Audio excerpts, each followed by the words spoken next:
오늘 말씀은 레위기 14장입니다. 레위기 14장 문둥병의 정결 규례와 가옥 문둥병 처리 규례입니다. 그래서 문둥병이라고 그러면은 나병만을 얘기하는 거 아니고, 여기서는 전염성이 있는 모든 피부병들을 다 포함해서 하는 얘기인 거예요. 나병은 물론이고 전염성이 있고 이렇게 전염성이 있어서 많은 사람들에게 전염시킬 수 있는 가능성이 있는 그러한 모든 병을, 피부병을 문둥병으로 표현하고 있는 거예요. 그래서 그 문둥병이 그 당시에는 치료 방법이 없죠. 지금도 치료가 뭐 어떤지는 잘 알아보지 않아서 잘 모르겠습니다만, 지금도 완치되기 쉽지 않지 않나 이런 생각도 드는데, 치료 방법이 없어요. 근데 정결케 됐다는 얘기는 깨끗하게 됐고, 하나님께서 하나님의 은혜를 입어서 새롭게 깨끗하게 이게 다 낫는 경우가 있죠. 그래서 모든 피부병에 걸린 사람들이 다 이렇게 그대로 낫지 못하고 죽어가는 것이 아니라, 그 중에 어떤 자들은 심지어는 나병조차도 회복되고 정상으로 돌아오는 경우가 있다는 거예요. 하나님 은혜로 하나님께서 치료하셔가지고 되는데, 지난번에도 말씀드렸지만은 이게 나병, 이게 특히 나병이 있죠. 다른 피부병도 비슷하겠지만 특히 나병 같은 경우는 그 속성이, 그 특성 같은 거 이렇게 있잖아요. 그런 것이 죄의 특성하고 속성하고 너무나 닮았어요. 똑같아요. 그렇다고 해서 나병이 죄의 결과로 인한 병이라고 말하는 건 아닙니다. 오해하시면 안 되고, 물론 히브리 사람들은 하나님의 저주를 받아서 그런 나병이 걸렸다 이렇게 인식을 하고 있었지만은, 모든 그런 나병이 다 죄의 결과로 나타나는 것이 아니라 유전적인 이유도 있을 것이고, 전염의 이유도 있을 텐데, 어쨌든 그 속성이, 그 특성이 감각이 없다든지 썩어 들어간다든지 이렇게 하나하나 내가 걸렸는지 안 걸렸는지 알지도 못한다든지, 걸렸으면 언젠가는 다시 그것이 밖으로 이렇게 표출돼 가지고 나타난다든지, 이런 것들이 우리 죄의 속성하고 너무나 닮아 있다는 거예요.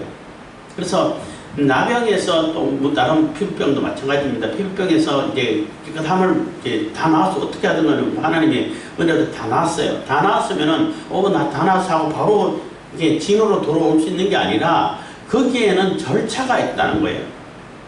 다 나왔다 할지라도 그 절차와 규례를 따라 가지고 정한 사람이야 하고 이제 정상적인 그 회중에 들어와 가지고, 공동체에 들어와 가지고 정상적인 생활을 살 수 있다는 거예요. 그래서 그 정결케 하는 그 규례의 그 과정이 예수님께서 예수 그리스도의 피로, 물과 피로 우리가 죄 씻음을 받고 깨끗함을 받고 거듭나서 다시 이렇게 살아나는 이런 것을 상징해주는 그러한 모습이 들어있다는 거죠. 그래서 그러한 정결 예식을 하고 또 돌아와서 또 7일을 기다렸다가 다시 이제 제사장이 예물을 가지고 속건제, 속죄제, 번제 이런 제사를 다 드린 다음에, 그리고부터 이제 공동체로 들어와가지고 정상적인 생활을 하는 겁니다. 그런 규례를 이렇게 적어놓고 있고, 그 이후에는 또 33절부터는 가옥 집에, 지금은 광야 생활할 때는 이게 장막이기 때문에, 천막이기 때문에 그럴 일이 없지만은, 그 집을 짓고 살 때에도 이제 가나안 땅에 들어가지고 집을 짓고 살죠. 사는데 이제 주로 이제 흙밭들 가지고 집을 짓고 했다고 하는데, 살 때 집안에 이렇게 그 전염병이 곰팡이가 폈을 때 이게 전염성이 있는가 없는가 판단해 가지고 처분하는 그러한 규례를 얘기해 주고 있는 거예요.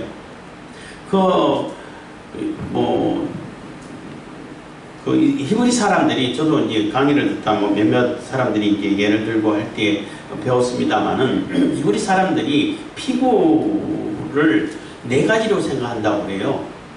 우리가 가지고 있는 피부는 1차적인 피부고, 그 다음에 제2의 피부는 옷이라고 그래요. 옷이고, 그 다음에 제3의 피부는 집이고, 제4의 피부는 주변 환경이라는 거예요. 그래서 우리가 접하고 사는 그 장소에 이렇게 불결하고 부정하고 또 이렇게 전염성이 있는 이러한 곰팡이라든지 이런 병이 있으면 안 된다는 거예요. 다 이렇게 긁어내가지고 다 부정한 곳에 전염하지 못하도록 처리를 하라는 거예요. 그러니까 굉장히 정결한 삶을 살죠. 그래서 삶의 거룩, 삶의 청결, 이렇게 생활의 거룩 이런 표현을 쓰는데 지금 생활의 거룩, 삶의 거룩을 계속 얘기하는 그 과정에 있는데 그 연장선에 있는데 어쨌든 이렇게 하나님께서는 질서의 하나님이시고 정결하게 하시는 하나님이시라.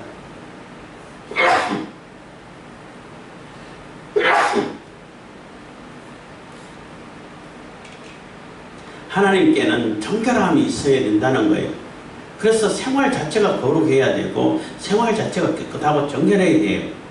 이게 얼마나 큰 효과가 있냐면은 그 유럽의 그 흑사병이 돌 때 페스트라고 그러죠. 흑사병이 돌 때에 그 병이 엄청 무서웠어요. 무서워가지고 그 유럽 인구 적게 잡으면은 3분의 1, 좀 많이 잡으면은 2분의 1 반이나 다 죽어나가는 그 엄청난 전염성이 있고 무서운 병이었어요. 무시무시했죠. 그런데 문제는 히브리 사람들, 유대인들에게는 한 사람도 감염된 사람이 없었어요. 놀랍잖아요.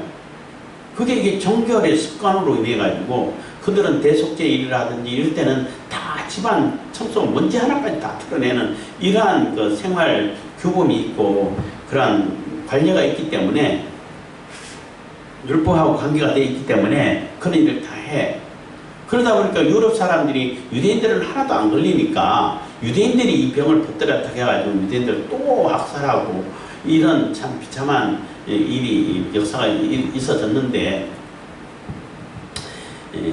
참 어쨌든 간에 삶의 정결을 얘기하고 있는 것입니다. 그래서 그 14장 1절부터 32절까지는 이렇게 나병에서 또 이렇게 전염성이 있는 피부병에서 다 회복됐을 때 다 치료만 받고 다 이렇게 깨끗해졌을 때에 다시 진으로 돌아오는 그런 과정을 그러한 규례 그 절차를 얘기하고 있는 것입니다.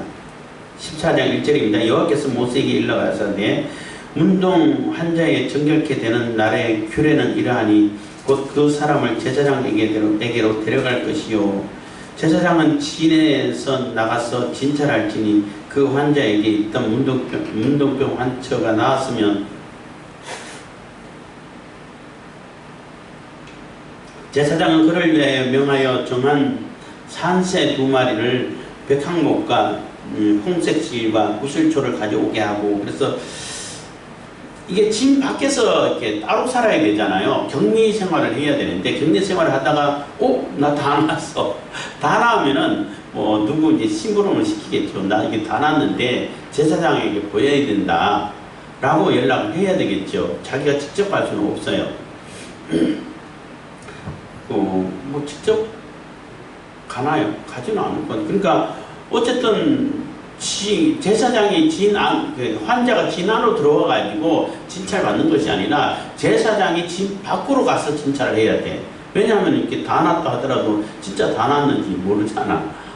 근데 덜 났는데 다 났는 줄 알고 들어갔다가 전염되면 안 되니까 병이 퍼지면 안 되니까 어떤 분들은 또 이걸 가지고 예수님께서 우리를 위해서 이 땅에 오신 것을 또 비유하기도 합니다만은 어쨌든 우리가 주님께로 나아가는 것도 필요하겠지만 죄된 우리가 주님께로 찾아갈 수가 없잖아요. 그런데 주님께서 우리를 찾아오셔가지고 진단하셨다 이렇게 교훈하기도 했습니다만 어쨌든 이 사람은 다 나았으면 다 나은 걸 가지고 제사장에게 보여야 돼. 예수께서 운동 환자 10명을 치료해 주시고 가서 제사장에게 보여라. 라고 했던 것처럼 제사장이 보여가지고 제사장의 진단 판결을 받고 이런 규례를 실행해야 정상으로 돌아올 수 있다는 거예요. 그래서 제사장은 지인에서 나가서 그러니까 문둥 환자의 정결케 되는 날에 규례는 이러하니 곧 그 사람을 제사장에게로 데려가는데 그 제사장에게로 데려가는 것도 제사장이 진받고 나왔을 때 제사장에게 데려가겠죠. 제사장은 진에서 나가서 진찰할지니 그 환자에게 있던 문둥병 환처가 나았으면 보고 다 나았어. 그러면 이제 절차를 이제 진행시키는 겁니다. 제사장은 그를 위하여 명하여 정한 산새 2마리와 정한 새, 그러니까 진 밖에 있기 때문에 이게 뭐 꼭 비둘기로 할 수가 좀 어렵겠죠. 어쨌든 이렇게 부정하지 않는 새, 이런 새는 부정하다라고 하는 새는 다 목록을 불러줬잖아요.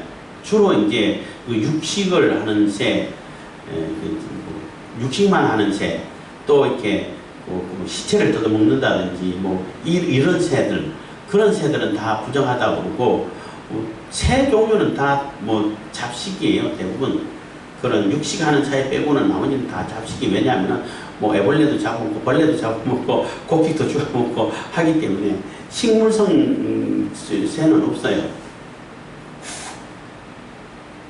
닭도 비둘기도 다 그냥 곡물을 많이 먹지만은 또 이렇게 벌레도 잡아먹고 주워먹고 그래요. 어쨌든 부정하다고 한 새가 아닌 정하다고 한 정한 깨끗한 정결케 깨끗하다고 한 그 새 종류면 된다는 거예요. 하다못해 참새도 돼요. 참새도 정한 새거든. 자꾸한 참새도 돼요. 가장 싸고 흔한 새일 수도 있는데 어쨌든 2마리 살아있는 새 2마리를 이렇게 준비를 하고 백향목과 홍색실과 우슬초를 가져오게. 그런데 가져오는 도구가 또 있어요. 백향목은 아주 고급 나무죠. 백향목 해가지고 커다란 나무라고 할 수는 없고 이렇게 강목처럼 짤막한 토막이라고 볼 수 있죠.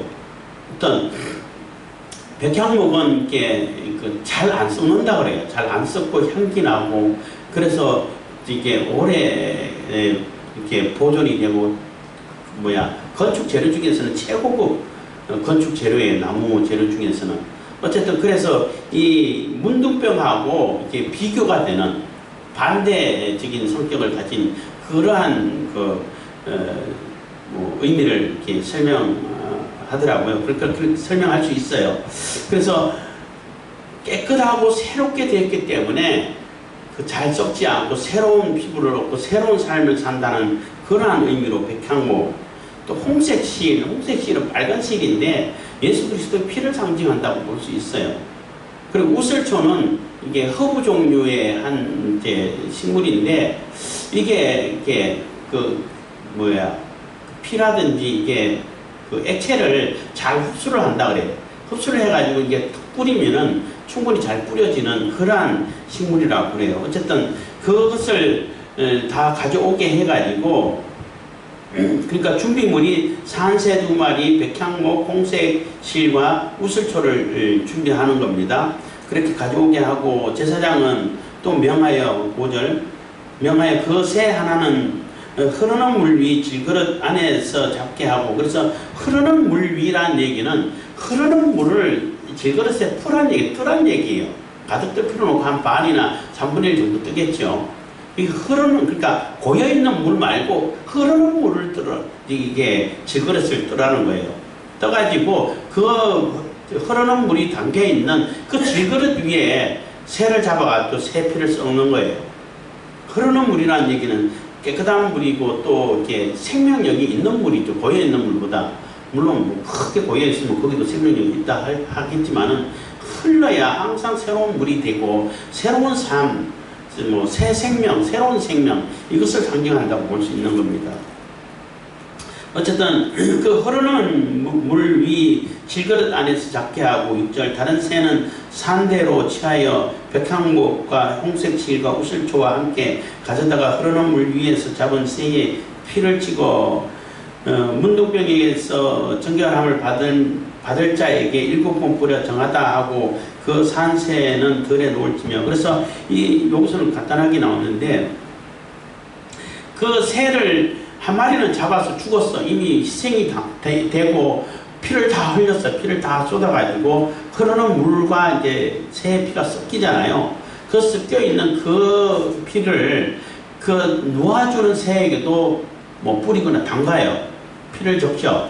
그 물과 피를 적시고 또 이렇게 정결함을 받는 그 사람에게도 그 이렇게 백항목에다가 우슬초를 대고 거기에 홍색실로 묶어가지고 이게 자루처럼 이렇게 만드는 거죠. 그래서 뭐 백항목은 큰 건 아니고 뭐 짧은 강목으로 말할 수 있는데 어쨌든 자루 역할을 할 수 있도록 했는데 거기에 묶어가지고 그 피를 찍어가지고 이게 정결함을 받는 자에게 이게 7번 뿌린다는 거예요. 7번 뿌려서 정하다 하고 이렇게 선언하는 거죠. 그 산새는 그렇게 살아있는 새는 그 죽은 새의 피와 흐르는 물하고 섞여 있는 거기에다 담가가지고 이제 그 피도 이제 정결함을 받았다는 상징인 거죠. 그래서 그 새를 이렇게 들에 날려보낸다는 거예요. 그래서 예수 그리스도의 피로 예수 그리스도의 죽음으로 희생으로 예수께서 물과 피를 흘리셨다고 이렇게 얘기하셨잖아요. 요한복음에.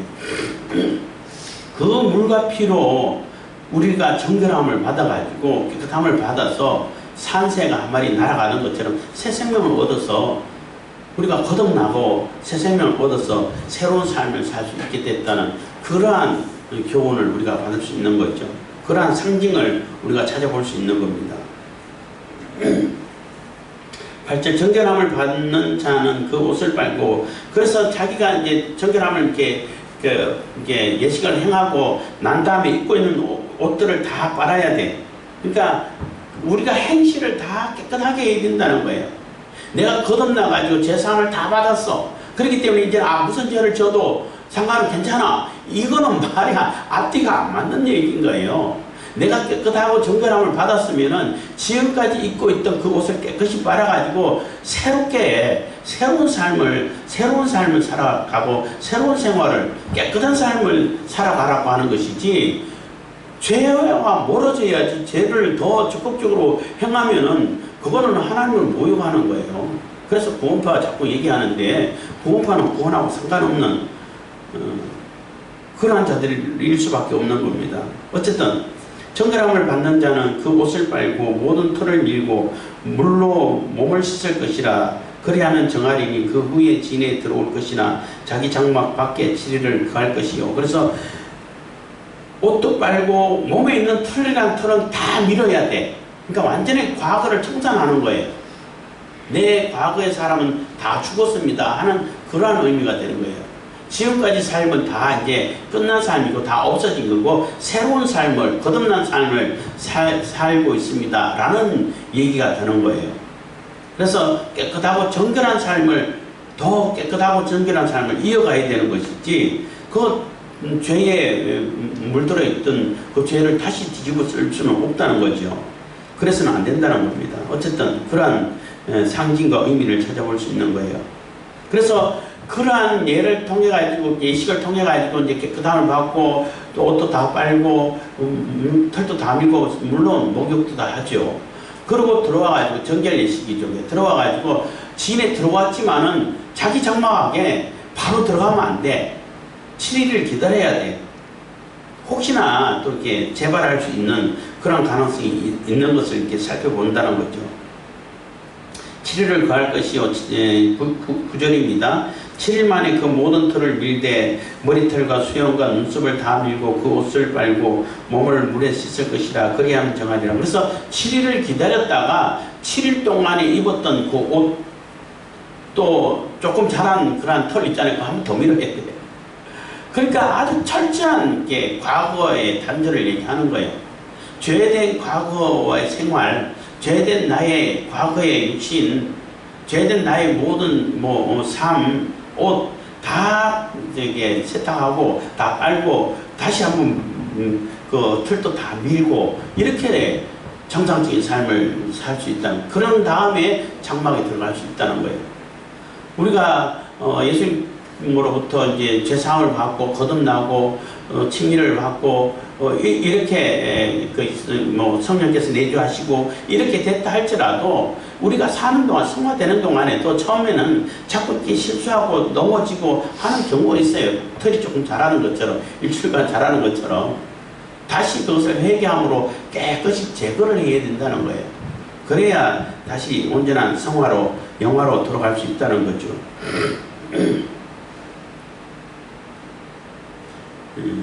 10절입니다. 제8일은 그 할례 받는 날하고 같지요. 그리고 8이라는 숫자는 영원을 상징하는 수입니다. 8일에 그는 흠없는 어린 순양 둘과 1년 된 흠없는 어린 양 암양 하나와 또 고운 가루 에바 10분 3에 기름 섞은 소재물과 기름 한 록을 취할 것이요. 그래서 다 이제 깨끗하게 됐어. 이제 정상적으로 장막에 들어갈 수도 있게 됐어. 그럼 그것을 그친 게 아니라 내가 이제는 새로운 삶을 살고 또 새로운 게 정상적인 삶을 살기 위해서는 그동안 과거에 있었던 것을 한 번 더 하나님 앞에 속죄하고 죄를 깨끗이 씻고 정결하게 하고 하나님께 완전한 헌신으로 들어가겠습니다 하는 그러한 제사를 또 이렇게 드려야 되는 거예요.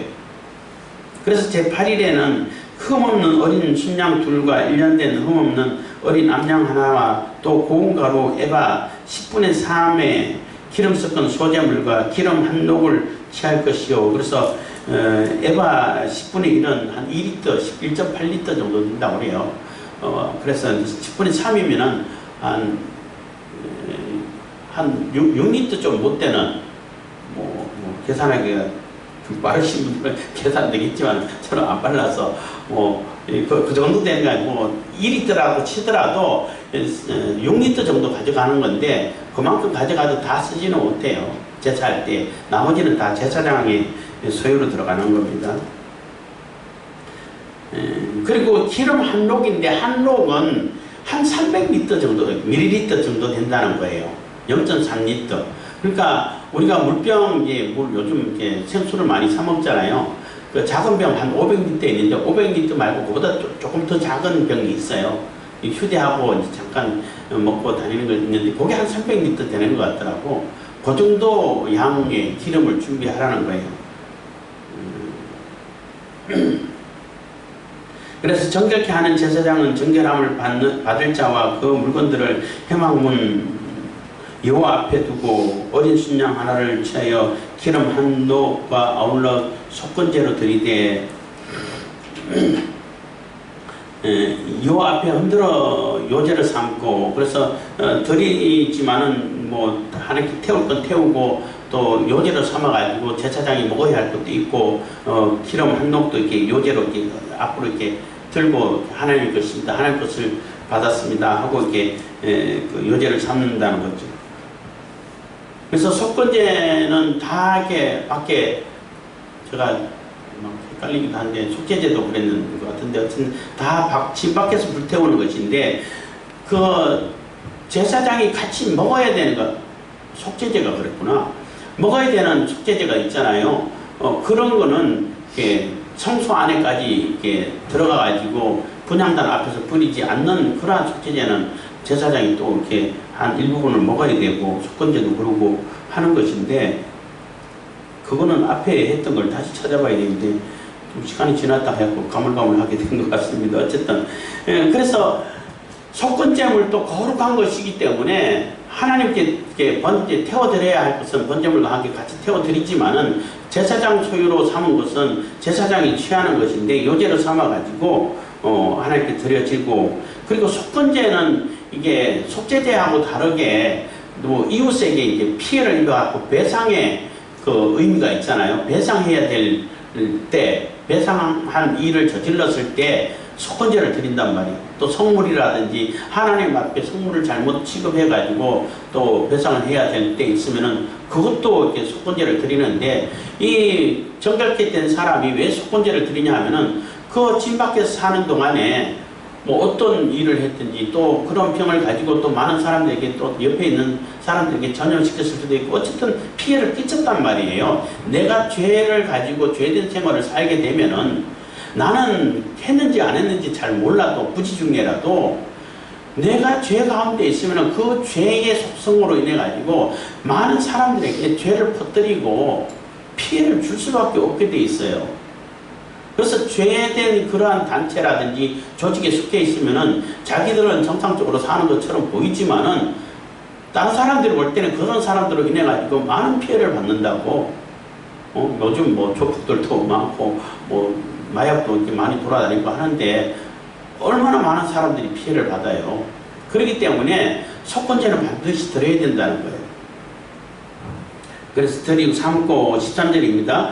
그 어린 순양은 거룩한 장소 곧 속죄제와 번제 희생을 잡는 곳에서 잡을 것이며 속건제물은 속죄제물과 일례로 제사장에게 돌릴지니 이는 지극히 거룩한 것이니라. 그래서 제물의 일부분은 제사장에게 이거로 돌린다는 거예요. 제사장 그 속건제 희생의 피를 취하여 정결함을 받을 자의 우편 깃뿌리와 우편 손 엄지가락과 우편 발 엄지가락에 바를 것이요. 그래서 그 정결함을 받는 자에게 제사장이 취임식할 때하고 또 비슷하죠. 그 속건제물의 피를 찍어가지고 이제 죄를 속하는데 그 오른쪽 깃뿌리 여기 오른쪽 엄지손가락 오른쪽 엄지발가락에 발라야 된다는 거예요. 그래서 내가 죄 속함을 받고 이제는 하나님의 복 따라서 하나님 말씀 따라서 살겠습니다 하는 그러한 이렇게 그 다짐이라고 볼 수 있는 거죠.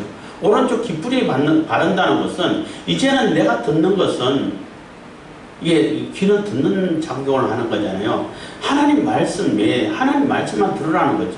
하나님 말씀을 듣고 예수 그리스도의 속죄한 그 피의 공로를 우리가 늘 들어야 된다는 거예요. 말씀을 들어야 된다는 거죠. 복음의 말씀을 들어야 된다는 거예요.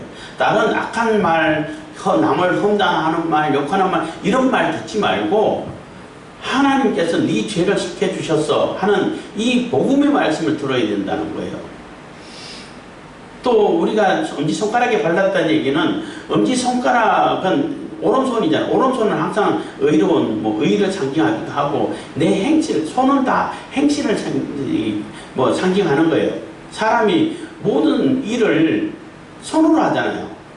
손으로 모든 일을 하고 역사를 이루어가는데, 그렇기 때문에 손은 우리의 역사, 사역, 일, 힘, 권능, 능력, 이런 것을 상징하는데, 오른손 엄지가락에 발랐다는 얘기는 내 하는 모든 일이 이제 예수 그리스도를 위한 일이 되어야 된다는 거예요. 하나님 나라 속해 주신 내 하는 일 자체가 이제 거룩한 일이 돼야 돼. 이제 피를 발라가지고 깨끗한 일을 해야 된다는 거예요. 정결한 일, 깨끗한 일. 예수 그리스도께서 내 죄를 속해 주셨기 때문에 내가 이제는 모든 일을 하나님의 영광을 위한 삶, 거룩한 삶을 살아야 된다는 거예요. 그 발은, 엄지발가락은, 발은 이제 옮겨 다니는 역할을 하잖아요. 내가 가는 발걸음마다 거룩한 곳이 되어야 되고 거룩한 곳으로 다녀야 돼. 죄된 곳을 다니고 우범지대 다니고 어떻게 하면 죄를 범할까 하는 그런 곳에 발걸음하면 안 돼. 그래서 내 모든 삶이 내가 듣고 행하고 다니는 모든 것이 이제 깨끗하고 정결해져야 된다는 겁니다. 그래서 피를 바르는 거예요. 제사장들도 임지식 할 때에 위임식 할 때 똑같이 그렇게 하죠. 그래서 죄에서 벗어나서 깨끗한 삶을 사는 사람은 이제는 내가 개인적인 삶을 살면 안 돼. 아침에도 말씀드렸습니다만은 안식에 들어간 예수 그리스도를 통해 가지고 예수 그리스도의 안식, 하나님의 안식에 들어간 자는 자기 일을 이제 쉬어야 돼. 자기 개인적인 삶을, 이기적인 삶을 살면 안 돼요. 마찬가지로 죄에서 벗어나서 거듭난 삶을 사는 사람은 예수 그리스도의 피의 공로로 거룩함을 입고 깨끗한 삶을 깨끗함을 입었기 때문에, 정결함을 입고 속죄함을 받았기 때문에 이제는 깨끗한 삶을 살고 정결한 복음의 말씀을 듣고 하나님의 말씀을 듣고 깨끗한 행실을 하고 깨끗한 곳으로 다녀야 된다는 거예요. 그래야만이 그게 거룩한 삶이고 깨끗한 삶이 된다는 것입니다. 깨끗한 하나님의 백성이 된다는 거죠.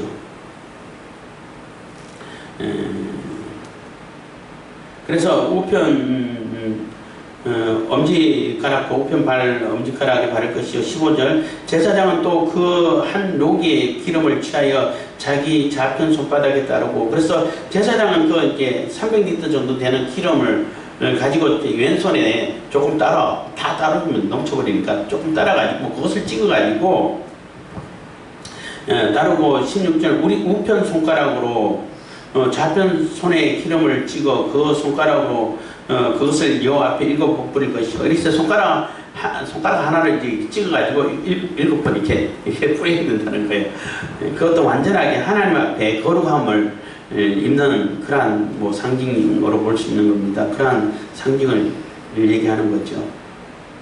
그리고 기름은 성령을 상징하는 겁니다. 거룩한 게 성령으로 이렇게 우리가 새롭게 힘입어야 된다는 겁니다. 손에 남은 기름은 제사장이 정결함을 받는 자의 우편 깃뿌리와 우편 손 엄지가락과 우편 발 엄지가락 곧 속건지의 희생의 피 위에 바를 것이며, 피로 발랐잖아요. 그 위에 기름을 또 발라라는 거예요. 예수 그리스도의 피로 우리가 정결케 되었지만은 그 위에 예수 그리스도의 피로 속죄함을 받은 우리는 성령의 내주함이 계셔야 돼요. 성령께서 내주하시고 성령 충만함을 받아야 이 성화의 삶, 거룩한 삶을 계속 살아갈 수 있다는 거예요. 그렇게 해야 율법이 요구하는 그 율법을 충족시킬 수 있다는 거예요. 성령이 함께하지 않으시면은 우리가 인간으로는 율법의 요구를 충족시킬 수가 없어요. 율법으로는 아무도 구원받을 수가 없어. 그렇지만은 구원받은 우리가 예수 그리스도의 피로 정결함을 받고 성령께서 내주하셔서 성령 충만함을 입으면은 이게 하나님께서 요구하시는 율법에 요구하는 그 요구를 따라가지고 율법은 이제 성화의 도구가 되는 거죠. 하나님께서 기뻐하시는 삶을 살아갈 수 있다는 거예요. 그래서 그 피를 발랐던 그 위에 기름을 다시 바른다는 얘기는 성령 충만함을 얘기한 것이고, 뭐 성령 내주하심을 얘기한다고 볼 수 있는 겁니다. 성령께서 내주하심하고 성령 충만한 것은 같은 성령이지만은 구분돼요. 성령께서 내주하시는 것은 한번 단회적인 것이고, 한번 내주하시면 영원히 내주하셔요. 그리고 성령 충만은 매일매일 매 순간순간 받아야 되는 것이 성령 충만함이에요. 그게 조금 이렇게 다른 것입니다. 구분이 되는 거예요. 그래서 피를 바른다는 얘기는 피 위에 피 바른 그곳에 기름을 다시 바른다는 얘기는 성령께서 우리와 함께 하신다는 것입니다. 내주하신다는 것을 얘기하는 것이고, 우리 귀에 들리는 그런 복음의 소리가 성령께서 해석해 주시고 성령께서 깨우쳐 주시는 그 지혜로 하나님 뜻을 바로 알아가게 되는 것이고, 내가 행하는 모든 일도 하나님께 영광이 되도록 성령께서 이끌어 주시고, 내 발걸음도 성령께서 이끌어 주셔가지고 내가 거룩한 곳을 하나님 사명이 있는 곳으로 이렇게 가게 된다는 것입니다.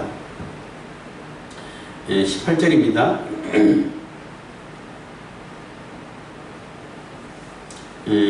오히려 그 손에 남은 기름은 제사장이 그 정결함을 받은 자의 머리에 바르고 여호와 앞에 제사장은 그를 위하여 속죄하고, 그래서 이제 다 찍어 발랐지만 아직 조금 남아있잖아요. 남아있는 이 기름은 그 정결함을 받는 자의 머리에 다 발라라는 거예요. 이게 이제 성령 충만으로 이렇게 우리가 상징한다고 볼 수 있는 거죠.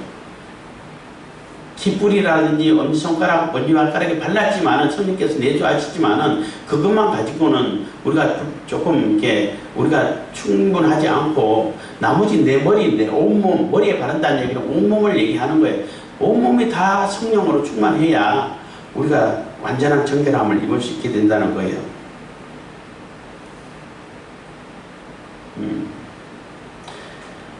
그래서 오히려 그 손에 남은 기름은 제사장이 그 정결함을 받는 자의 머리에 바르고 여호와 앞에서 제사장은 그를 위하여 속죄하고, 19절 또 제사장은 속죄제를 드려 그 부정함을 인하여 정결함을 받으려는 자를 위하여 속죄하고, 그 후에 번제의 희생을 잡을 것이요. 그래서 속건제 드리고 내가 죄로 인해 가지고 피해를 혹시 끼친 사람이 있을 수 있기 때문에 속건제 드리고 또 하나님 앞에 그게 죄가 되기 때문에 속죄제를 드리고 그리고 나서 번제를 드리는 거예요. 그래야 번제는 이제 모든 것을 내가 태워서 모든 것을 드려서 하나님께 희생되고 하나님만을 위해서 하나님께 내 모든 것을 드립니다. 내 모든 것이 다 하나님께 드려지는 것입니다 하는 그러한 희생이고 성원이고 봉사가 되는 것이 번제이기 때문에 그때 번제를 드리는 거예요. 그래서 내 삶이 거듭나고 예수 그리스도의 피해 공로로 거듭나고 새로운 삶을 살고 승리가 되고 또 이렇게 성령께서 내주하셔서 사는 사람은 성령의 견인을 받아서 성령 충만함으로 이게 성화되어 가는 이 모든 삶은 이제 하나님의 영광을 나타내는 삶이 된다는 거예요. 돼야 된다는 거예요.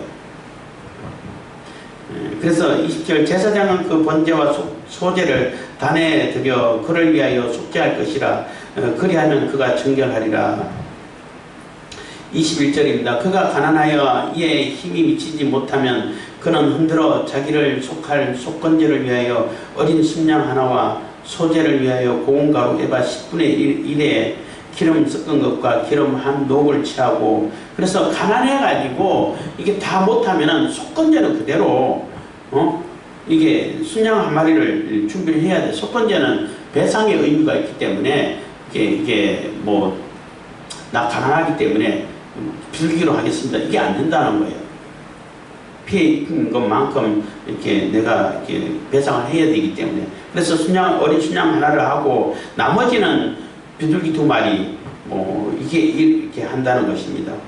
그래서 고운 가루도 에바 10분의 1, 한 3분의 1만 준비를 하고 기름 한 녹은 똑같이 기름 한 녹을 취하고 해서 똑같은 방법은 똑같아요. 그 제물만 조금 다를 뿐이죠. 그 힘이 미치는 대로, 그래서 내 힘이 미치는 대로, 그래서 내 형편대로 이게 중요한 거예요. 내 형편은 안 되는데 다른 사람 흉내내기 위해 가지고 나는 내 생활이 100만 원 수준으로 사는 생활이 다른 사람 1000만 원 1억 했다고 해갖고 나도 대출 내가지고 막 빚을 내가지고 1억 이렇게 하면은 그거 좋은 게 아니야. 하나님께서 안 기뻐하셔요. 또 마찬가지로 반대로 내 생활은 1억 10억의 생활을 하고 있는데 하나님은 중심을 보시지 겉을 안 보셔. 이렇게 해가지고 만원짜리 조금 이렇게 하면 그것도 하나님을 모욕하는 거예요. 내 형편에 따라서 하는 것입니다.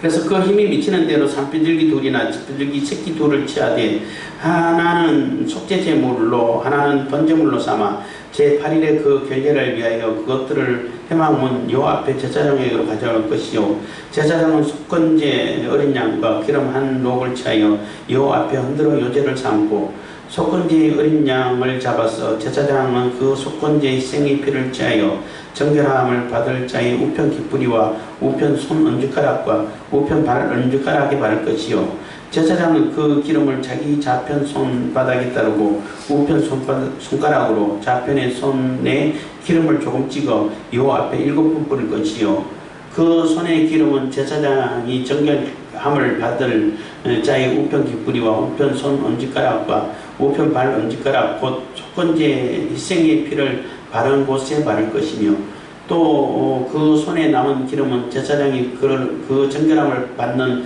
자의 머리에 발라 여호와 앞에 그를 위하여 속죄할 것이며 그는 힘이 미치는 대로 산비둘기 하나나 집비둘기 새끼 하나를 드리되 곧 그 힘이 미치는 것의 하나는 속죄제로 하나는 소제와 함께 번제로 드릴 것이며 제사장은 정결함을 받을 자를 위하여 여호와 앞에 속죄할지니 문둥병 환자로서 그 결례에 힘이 부족한 자의 규례가 이러하니라. 그래서 그 형편에 맞게 그렇지만 절차는 똑같아요.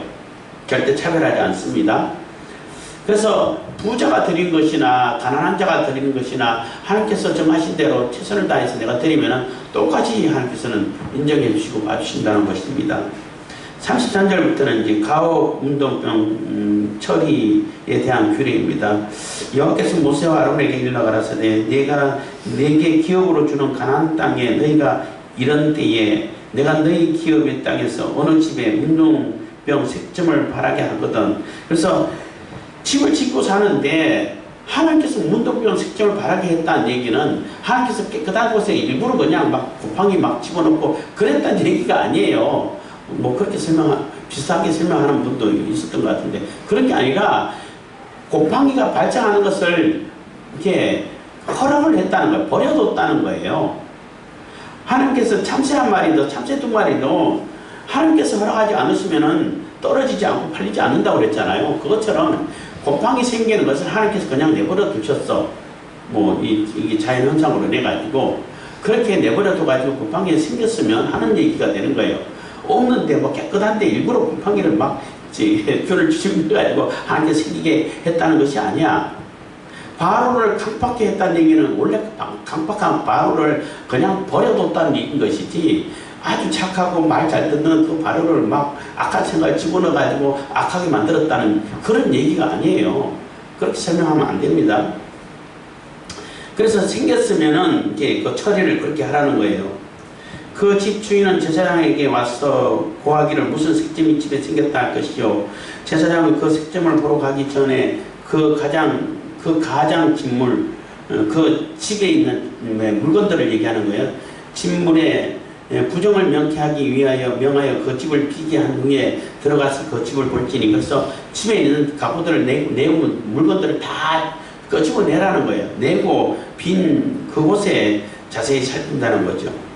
37절 그 색점을 볼 때에 그 집 벽에 푸르거나 붉은 무늬의 색점이 있어 빛보다 오목하면 제사장은 그 집 문으로 나와 그 집을 7일 동안 폐쇄하였다가 7일 동안 관찰하는 거예요. 7일 만에 또 와서 살펴볼 것이요 그 색점이 벽에 퍼졌으면 그는 명하여 색점 있는 돌을 빼어 성 밖 부정한 곳에 버리게 하고 그래서 색점 생겼으면은 그 곰팡이 생긴 이렇게 흙둑들이지만 빼가지고 그 부정한 곳에 버리라는 거예요. 그리고 버리게 하고 집 사면을 긁게 하고 그 긁은 흙을 성밖 부정한 곳에 쏟아 버리게 할 것이요. 그래서 그거 빼서 버릴 뿐만 아니라 혹시 번졌을지도 모르니까 옆에 있는 벽을 다 긁어 그 흙벽돌로 만드는 집이기 때문에 다 흙이 긁혀지는 거죠.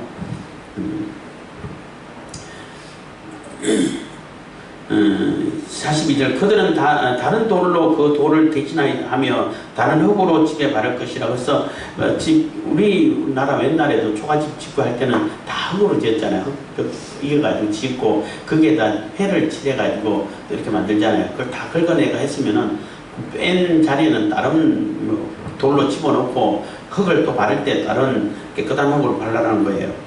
43절 돌을 빼며 집을 긋고 고쳐 바른 후에 색점이 집에 폭발하거든. 그렇게 했는데도 또 이렇게 번졌어. 제사장은 또 와서 살펴볼 것이요 그 색점이 만일 집에 퍼졌으면 악성 문둥병인즉 이는 부정하니. 그런데 다 그렇게 했는데 뭐 다 퍼져 있는 거예요 집안에. 그러면 이건 너무나 악성이고 전염성이 강하다는 얘기인 거예요. 그는 그 집을 헐고 그럴 땐 집을 다 헐어가지고 그 집 돌 벽 다 갖다 부정한 곳에 버리는 거예요.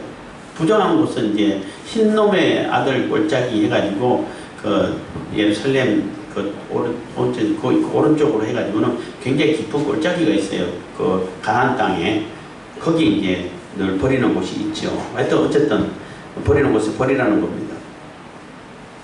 그는 그 집을 헐고 돌과 그 제목과 그 집의 모든 흙을 성밖 부정한 곳으로 내어갈 것이며 그 집을 폐쇄한 날 동안에 들어가는 자는 저녁까지 부정할 것이요. 그래서 거기에 들어갔던 자는 또 저녁까지 부정하니까 옮겼든 안 옮겼든 다 옷을 빨고 그 저녁까지는 그 다른 데 돌아다니지 말라는 거예요. 하루가 지나면 이제 정결하게 되는 겁니다. 그 집에서 자는 자는 그 옷을 빨 것이요 그 집에서 먹는 자도 그 옷을 빨 것이라. 그 집을 고쳐 바른 후에 제사장이 들어가 살펴보아서 색점이 집에 퍼지지 아니하였으면 이는 색점이 나은 것이니 제사장은 그 집을 정하다 하고. 그래서 집을 이렇게 생겼는데 그것을 이렇게 빼가지고 치료를 했잖아요. 그래서 다 나서 더 이상 안 번져. 그러면 그 집도 정결 예식을 치르라는 거예요. 아까 말씀드렸던 것처럼 집도 우리의 한 피부의 한 부분이라는 거예요. 제3의 피부가 되는 거예요.